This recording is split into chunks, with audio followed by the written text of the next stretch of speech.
So you decided to build an ADU in your high cost of living area. If you haven't checked out my other videos, please do so, in which I break down the first steps that you should do when thinking about building an ADU or a dado, and also how to fund it. In this video, I will teach you how the timeline looked, what the project costed, and the breakdown of the prices. Now that I got my contractor, I was able to have this outline scope of work. So if I haven't shared the numbers already, this project, this scope of work cost was a total of $91,000. And what included on the scope of work, the project description, was the conversion of an existing garage with that 16 square footage. So no additions. It would have bolted ceilings. At this stage already, I had getting the architect plans approved. And for the breakdown cost of that, I have this here. The total of the plans costed about $7,276. And when I finalized the contract with the contractor, this is what we come from work. So what included on the scope of work was the site preparation, groundwork, foundation adjustments, and initial site clearing, framing, utility installations, including electrical, plumbing, HVAC system installations, insulation and drywall, interior and exterior finishes, fencing, because I wanted a little fence around the ADU, and final completion, of course, finishing touches and compliance checks. So your scope of work would also have a detail of the finishes and the materials, at least it should. So for example, this scope of work budget included the range of the stove, the microwave, the dishwasher, and it also includes the model numbers that they would be filled for. So if you have any special ask and special petitions, you should be able to include them here. So no, this scope of work does not include the fridge. It also does not include the washer and dryer, which I wanted to have into the ADU. Notice that the kitchen also, for the contract, it includes quartz countertops. So for the flooring, includes Luxor vinyl plank flooring, and the bathroom, it includes the titling of the shower and the faucet and the vanity and all of that. It also includes the paint, quality and finish. So this total scope of work came up with 91,000. Now this is added to the total of the plans, what costed 7,276. We're almost at 100K for this garage conversion.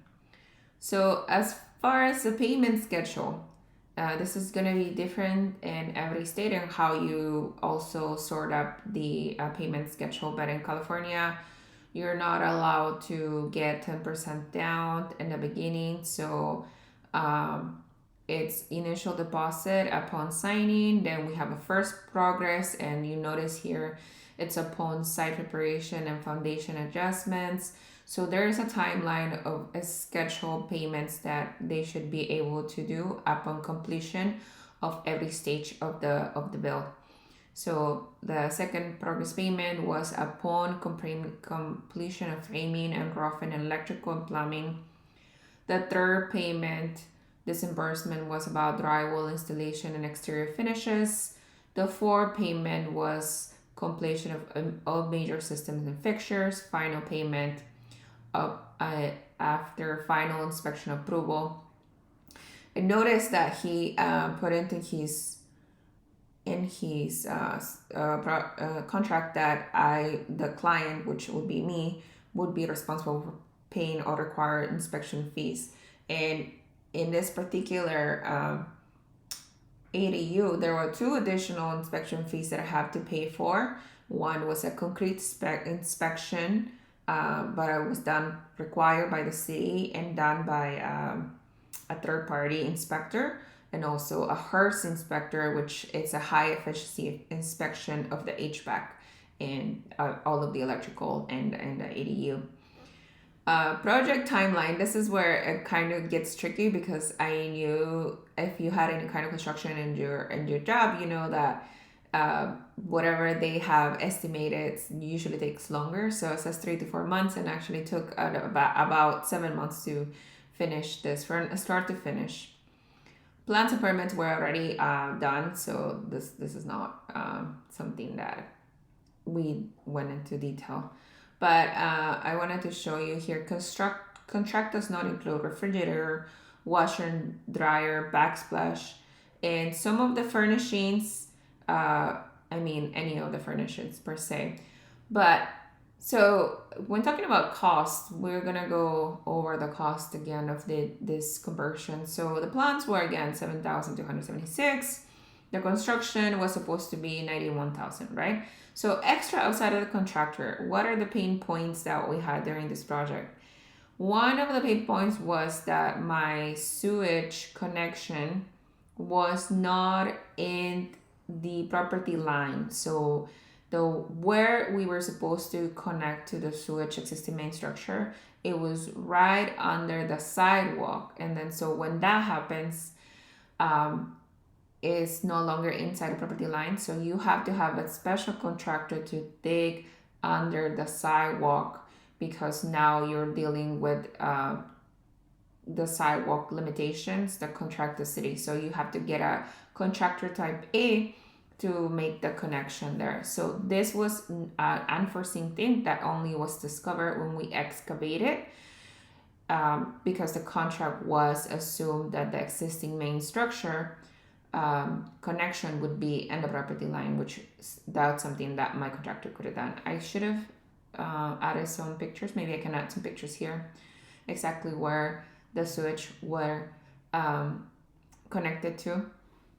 Let me pause this for a second. But yes, those are things that were added. So like I mentioned before, this was an inspection. I had to pay a concrete inspection by a third party. That was $450. And also there was a Harris inspection that I had to pay additional. That was $375. Contractor license A consult. This is the consult that we got to see where the sewage connection would be. And then excavation under the sidewalk costed an additional $1,500, which is work my contractor, the initial contractor that I got, did not get.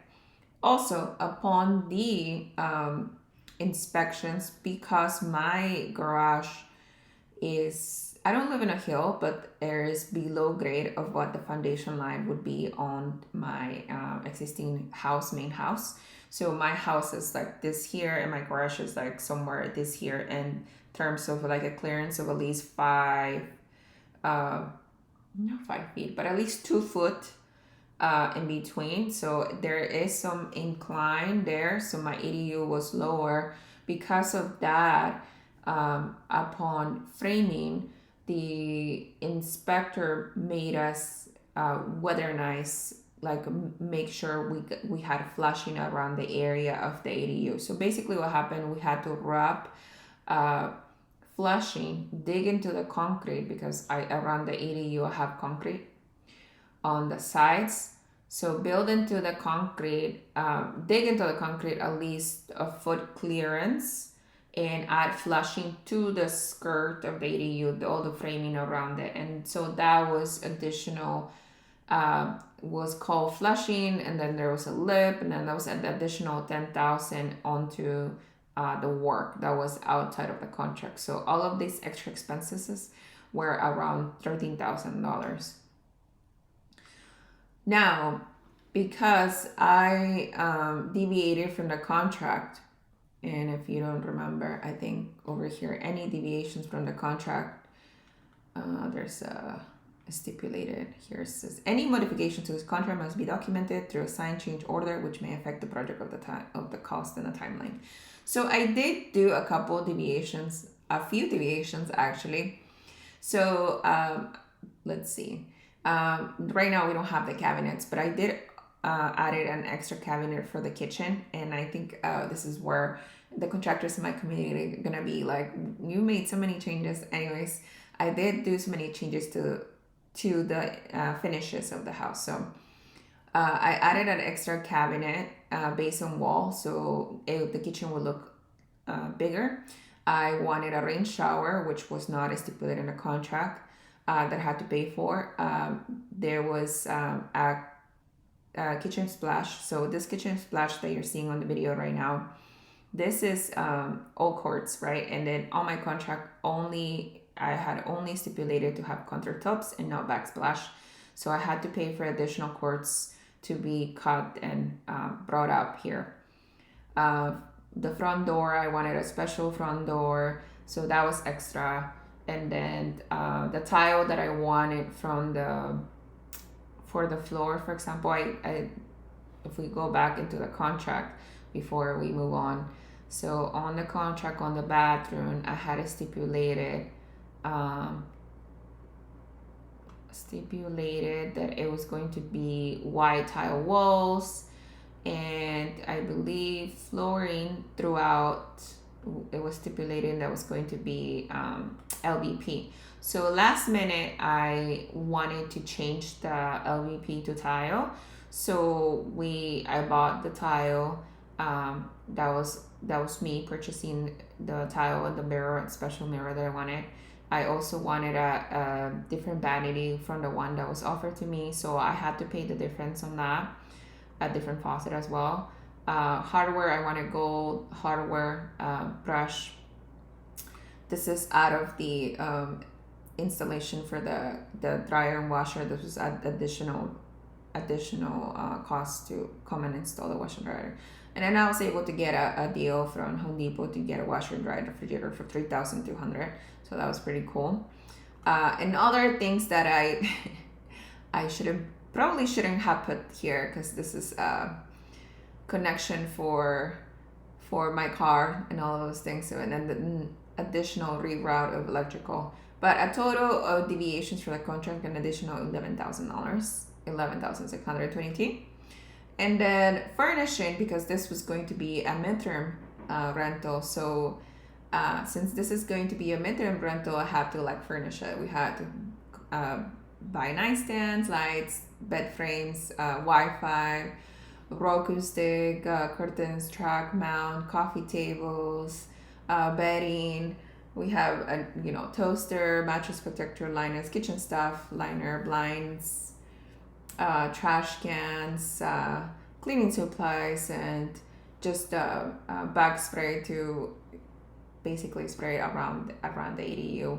But yeah, so it comes to a total of grand of $125,637, which is what I spent from beginning to end to the ADU. I'm really happy with how it turned out. And if you see, I should probably put the mood board that I had in the beginning, but the bathroom was one of the ideal bathrooms that I wanted to do. I wanted green tile with white tile on the floor. I want all of the accents to be gold, and I just thought that made the bathroom really stand out and be nice. The paint color that I used, I'm gonna link up all of the things that I do use in the finishing, but the contractor that I had was really great. I had used him in the past for some work on my house. I just didn't realize how much work they actually can perform themselves, but he always gave me fair pricing and always definitely was transparent with all of the materials and the differences of price of the things that I was changing last minute. But I would say that my experience was great, aside from the fact that I had to do flushing and dig into the concrete. If you see here in the video, there's a pool on the other side, so all of the surrounding of the ADU, it's all concrete. So that was an additional three days of work just to flush. So they had to dig into the stucco, because it's still here, everything is on the stucco, and then dig a foot down and then wrap the entire frame, which is the frame that was not exposed, because again, this is at an elevation. So to wrap all around, so in case of it rains, there's no water pooling on the base of the ADU, if you understand what I'm saying. But yeah, I decided to paint, instead of doing white cabinets, I decided to do blue cabinets, which also thought it would stand out. The In order to maximize space, I forgot like to say that I made it a pocket door, so it doesn't have to be a swing door. Like I mentioned before, this is just under 400 square feet ADU, so it's only one bedroom, one bath, and I wanted to maximize the most space, and that resulted in me getting both the ceilings and doing some of the pocket doors techniques as well. But yeah, I think that the whole it took way longer than I thought it would. But I think with every construction project that you have, you would just kind of have to deal with the fact that it does take longer. It was a learning experience all throughout, and I really enjoyed the design piece of the end part. So putting together, finding the furniture, the couch I got from Facebook Marketplace, the rug I had, so I just had to like steam it and deep cleaning. Buying the curtains that would fit like the exact length. I like to have curtains that go all the way to the floor because it just looks more classy, and the hanging pendant lights. Those are nice too. The floating shelves, because I wanted to maximize space. There's a lot of things about design that I wanted to include in this house. Like I did not want just a regular closet. I wanted to make sure I'm maximizing the space as well. I mounted a TV. The coffee table, for example, is a modern coffee table, but it's a smaller size, so you are able to walk back and forth. I added this large mirror, which I love. I wanted to have it in my house, and obviously the pocket door to maximize the space. But yeah, this is my project. This is how it turned out. The full price, again, to recap, is $125,000, 637, but this is renting now for $2,000 a month, and it is done. Only took like a year and a half to build from scratch, and I live in California. This is in Los Angeles, so please like and subscribe if you haven't already done so.